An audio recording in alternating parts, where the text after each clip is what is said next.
क्या कर रहा है क्वेश्चन नंबर देखिए। क्वेश्चन 1 कहता है कि निम्नलिखित में से कौन सबसे छोटी संयुक्त संख्या है। कौन संख्या है? संयुक्त संख्या। तो संयुक्त संख्या के बारे में पहले पता होना चाहिए कि संयुक्त किसको बोलेंगे। तो संयुक्त कुछ नहीं, संयुक्त संख्या को ही भाज्य संख्या, भाज्य संख्या जो होती है उसी को हम क्या बोलते हैं? संयुक्त संख्या। और भाज्य संख्या आपको पता होना चाहिए वैसा नंबर जिसका 2 से ज़्यादा गुणनखंड हो। गुणनखंड मतलब वैसी संख्या जो किसी संख्या को काट सके। जैसे मैं बोला कि 4, तो 4 का गुणनखंड क्या होगा? 1, 2 और 4, ठीक है। 3 का गुणनखंड बोला था 1, 3, तो ये जो हुआ 1 और 3, ये क्या हुआ? 3 का क्या हुआ? गुणनखंड हुआ। 1, 2, 4 जो हुआ ये क्या हुआ? 4 का गुणनखंड हुआ। तो वही भाज्य संख्या या संयुक्त संख्या, इसको एक और नाम बोलते हैं यौगिक संख्या। क्या बोलते हैं? यौगिक संख्या। तो ये कौन सबसे छोटी अगर भाज्य संख्या बोले तो क्या होगी? 4, क्योंकि इससे जो भी नीचे वाला नंबर होगा वो सब क्या होगा? अभाज्य। और भाज्य के अलावा जो भी हो वो क्या होगा? अभाज्य। भाज्य और अभाज्य 2 ही नंबर होगा। तो ये क्या होगा? 4 क्या होगा? सबसे छोटी हमारा क्या होगा? संयुक्त संख्या।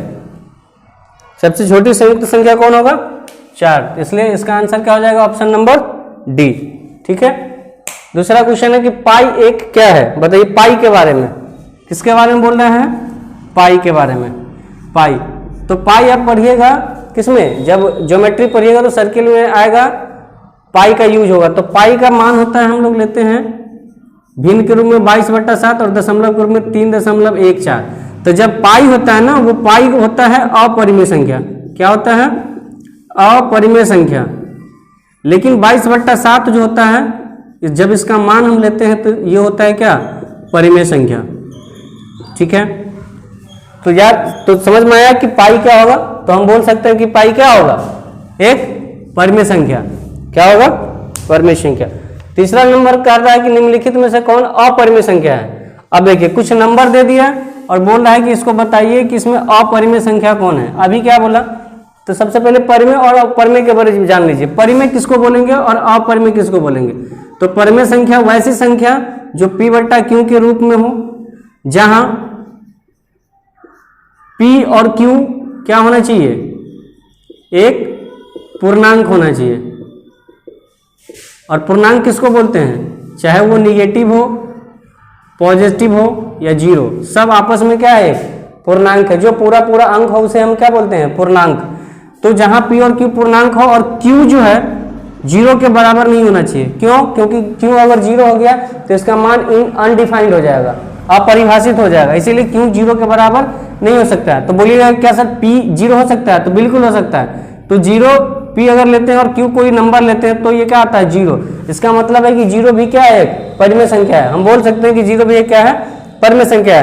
तो जो P/Q का रूप में हो, जहां Q ≠ 0 हो और P और Q एक पूर्णांक हो, उसे हम क्या बोलेंगे? परिमेय संख्या। इसका एक और कंडीशन होता है कि इन दोनों का जो मौसा होना चाहिए ना, मौसा, वो हमेशा क्या होगा? 1। तो यहाँ देखिए नंबर हमारे पास दिया 3-4 नंबर। क्या दिया? एक नंबर दिया है √3/12। तो इसको जब हम कट करेंगे अंदर में तो 1/4 √1/4। जब रूट के बाहर आएगा तो कितना होगा? 1/2। दूसरा है √2/10। इसको काटेंगे तो 1/5। √में 1/5 को हम क्या लिखेंगे? 1/√5, क्योंकि 1 का तो वर्गमूल निकल जाएगा लेकिन 5 का वर्गमूल नहीं निकलेगा। फिर तीसरा दिया है कि √7/7। तो 7 और 7 कटेगा तो 1 होगा और 1 रूट के बाहर निकलेगा तो 1 देगा। और तीसरा है कि √2 गुने √2। तो जब भी हम रूट का गुना रूट के साथ करते हैं और सेम नंबर होता है तो वो क्या होता है? रूट हट जाता है और इसका आंसर क्या होगा? 2। तो हमसे पूछा है कि इसमें कौन अपरिमेय संख्या है। तो अपरिमेय संख्या क्या? ये एक नंबर है, ये परिमेय संख्या होगी। 2 भी क्या है? परिमेय संख्या है। 1/2 भी क्या है? एक परिमेय संख्या। तो अपरिमेय संख्या हमारा कौन होगा? 1/√5। अब बोलेंगे इस सबको परिमेय संख्या क्यों बोले? तो कोई भी नंबर, क्या बोले? कोई भी नंबर पर हर पूर्णांक अपने आप में एक क्या है? परिमेय संख्या है। हर पूर्णांक अपने आप में एक क्या है? परिमेय संख्या है। तो इसका आंसर क्या हो जाएगा? इसका आंसर हो जाएगा √2/10, ठीक है। चौथा क्वेश्चन पे आइए। चौथा क्वेश्चन कहता है कि दो संख्याओं का लसा और मसा बराबर है, तो बताइए तो संख्या क्या होगी। अब बताइए कि ऐसा कौन सा संख्या होगा जिसका लसा भी और मसा दोनों सेम हो। तो चलिए जैसे कोई नंबर हम लेते हैं, जैसे कोई नंबर लिए 2 और 3, तो इसका एलसीएम क्या होगा, लसा क्या करते हैं हम दोनों का मल्टीप्लाई, तो क्या 6 आया। इसका मसा क्या करेंगे, तो 2 का 3 से करेंगे तो 2 1 कम 2, 1 से 2 दूनी, तो इसका एलसीएम जो हमारा आखिरी भाजक होता है, अंतिम भाजक, वही हमारा एचसीएफ हो जाता है। तो इसका एचसीएफ क्या हो जाएगा 1। तो क्या लग रहा है कि इसका जो एलसीएम है वही एचसीएफ है, नहीं। अब एक कोई सेम नंबर लेके देखते हैं, जैसे हम 3 और 3 लिए, तो 3 और 3 का एलसीएम निकालेंगे तो क्या होगा, 3 और 3 का एलसीएम होगा 3, और 3 और 3 का अगर एचसीएफ निकालने चले तो 3 1 कम 3, ये कट गया, हमारा आखिरी भाजक क्या हुआ यही, और यही हमारा क्या हो जाएगा एचसीएफ यानी मसा, ये भी हो गया 3। तो हम ऐसा बोल सकते हैं कि अगर कोई नंबर, अगर कोई दो नंबर का एलसीएम और एचसीएफ सेम है, इसका मतलब है कि दोनों नंबर क्या है, समान है, बराबर है। तो इसका आंसर क्या हो जाएगा, दो संख्याओं का लसा और मसा बराबर है तो संख्या क्या होगी, बराबर होगी। अगला क्वेश्चन चलिए, अगला क्वेश्चन देखिए बार से संबंधित है, रेकरिंग से संबंधित क्वेश्चन है। ये 9th में आप पढ़े होइएगा, जब रेकरिंग हटाते हैं, जैसे ये है कि 0.29 के पावर क्या है, ऊपर में क्या है, रेकरिंग है, इसको हम बार भी बोलते हैं या रेकरिंग भी बोलते हैं। तो जब भी हम रेकरिंग हटाते हैं तो जितने अंक के ऊपर रेकरिंग होता है ना, उतना नीचे क्या हो जाता है, 9 हो जाता है। तो 2 और 9 दो अंक पे है, तो नीचे में क्या हो जाएगा, 2 × 9, यही है इसका क्या हो जाएगा आंसर। तो इसका आंसर क्या हो जाएगा 29/99, ऑप्शन नंबर डी। ठीक है। छठा क्वेश्चन देखिए, छठा क्वेश्चन कह रहा है कि 1 माइनस साइन स्क्वायर 60 डिग्री। एक फॉर्मूला पढ़े होइएगा त्रिकोणमिति में कि 1 माइनस साइन स्क्वायर थीटा क्या होता है, कॉस स्क्वायर थीटा, और यहीं से क्वेश्चन बन जाता है 1 बराबर क्या हो जाता है, sine square theta plus cos square theta. कैसे हुआ, ये साइन बराबर के उस साइड चला गया, फिर यहीं से अगर अब कॉस बराबर हो जाएगा तो आप साइन बराबर निकाल सकते हैं आप, 1 माइनस कॉस स्क्वायर थीटा। यहाँ क्या है, 1 माइनस साइन स्क्वायर थीटा है, तो 1 माइनस साइन स्क्वायर थीटा क्या होगा, कॉस स्क्वायर थीटा। तो कॉस स्क्वायर और थीटा की जगह क्या है 60 डिग्री, तो 60 लिख दीजिए। और कॉस 60 का मान होता है कितना, 1/2, तो 1/2 का स्क्वायर करेंगे तो आंसर क्या हो जाएगा 1/4। ऑप्शन नंबर सी हो जाएगा। अगला क्वेश्चन है कि निम्नलिखित में से किसका दशमलव प्रसार शांत है। तो शांत और अशांत जानने के लिए पहले दशमलव प्रसार शांत अशांत होगा कैसे पहचानेंगे। तो जब भी दशमलव प्रसार चेक करना हो तो किसी भी भिन्न का जैसे 3/40, इसका हमको पता करने के दशमलव प्रसार शांत है या अशांत है, कैसे चेक करेंगे। तो हम इसका क्या करेंगे, जब भी दशमलव प्रसार शांत और अशांत पता करना हो तो इसके हर का क्या करेंगे, हर का क्या कर लेते हैं हम, गुणनखंड। ठीक है, 2 से 10, 2 से 5, इसका गुणनखंड आ गया 2 × 2 × 2 × 5, यानी 2 का पावर 3 और 5 का पावर 1। तो ध्यान रखिएगा जब भी हर का गुणनखंड करेंगे और गुणनखंड के रूप में सिर्फ 2 और 5 का गुना आए तो वो क्या होगा, शांत दशमलव प्रसार होगा। या मान ली कि सिर्फ ये इसका गुना सिर्फ 2 ही के रूप में आए, सिर्फ इसका गुणनखंड 2 ही हो, या सिर्फ गुणनखंड 5 ही हो तो भी होगा शांत, या 2 और 5 एक साथ आ जाए। लेकिन 2 और 5 के अलावा कोई भी नंबर एक्स्ट्रा घुसने का प्रयास किया इसमें गुणनखंड के रूप में तो वो क्या हो जाएगा, अशांत हो जाएगा। जैसे इसमें पूछ ले दशमलव प्रसार शांत कौन है, एगो पहला ऑप्शन है 7/40, तो अभी हम 40 का देखें क्या, 2 का पावर 3 × 5 का पावर 1 होता है, इसका मतलब ये क्या है, शांत है। देखने से ही लग गया कि नहीं शांत है, 2 का ही 2 है और 5 है सिर्फ, तो इसको आगे करने का हमको कोई जरूरत नहीं है। आगे हिसाब करके देखना चाहें तो देख सकते हैं, 21 का कर लीजिए, तो 21 का क्या होता है 3 × 7, ये न 2 है न 5 है, एक्स्ट्रा नंबर है, नहीं होगा।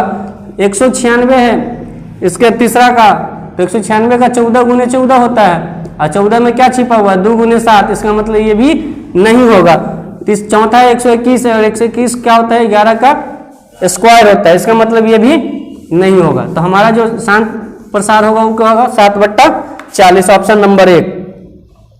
अगला क्वेश्चन है कि 400 के 400 के गुणनखंड कीजिए और बताइए कि 5 का घातांक कितना है। घातांक, घातांक किसको बोलते हैं? जो पावर का अंक होता है उसी को हम क्या बोलते हैं? घातांक। पावर को हिंदी में बोलते हैं घात और उस जगह पर उपस्थित अंक को ही हम बोलते हैं घातांक। तो 2 कीजिए तो 200, 2 से करेंगे तो 100, 2 से तो 50, 2 से तो 25 और 5 से तो 25। कह रहा है हमको सिर्फ कि 5 का घात बताइए और क्या आ रहा गुणनखंड हमको मतलब नहीं है, तो हम 5 को पकड़ेंगे। 5 कितना बार? 2 बार। इसका मतलब 5 का पावर कितना? 2। और यही जो पावर का अंक हुआ यही हमसे पूछ रहा है, तो 5 का पावर 2, तो आंसर नंबर ए।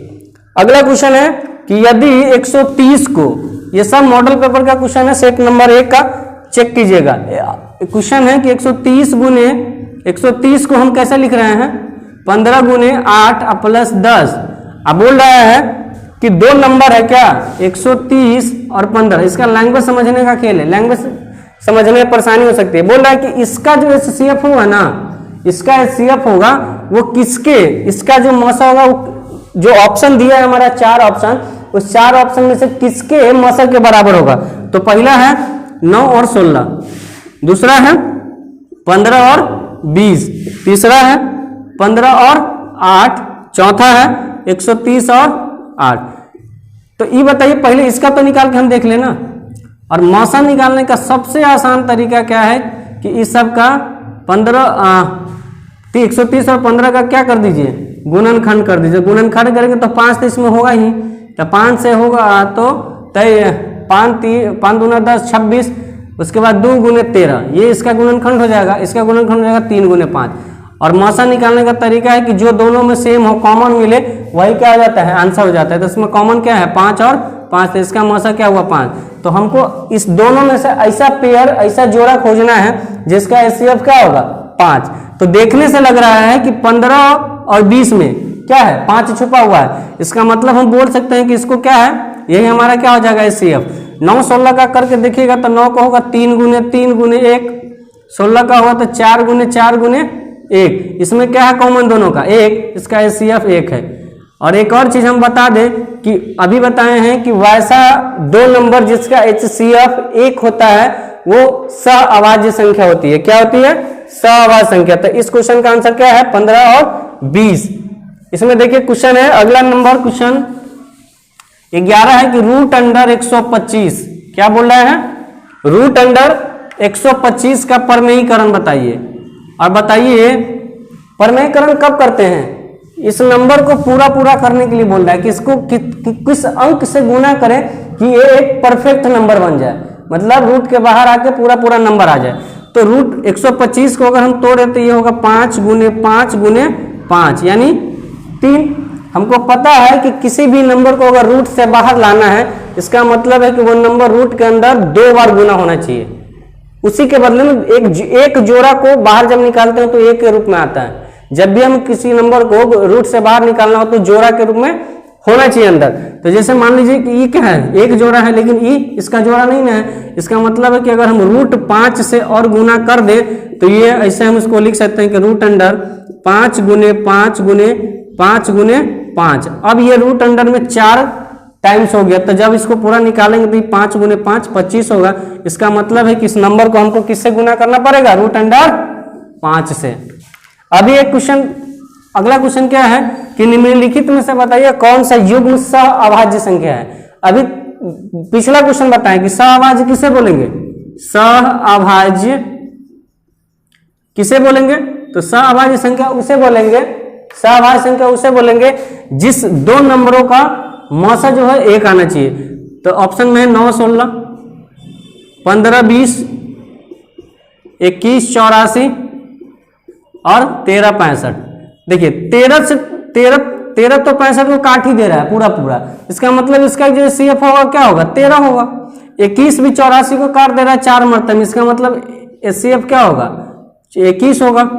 और 15 और 20 का तो 15 में देखिए 3 गुने 5 हो रहा है, अब 20 में 4 गुने 5 हो रहा है। दोनों में कॉमन क्या है? 5। इसका मतलब इसका शेप क्या होगा? 5।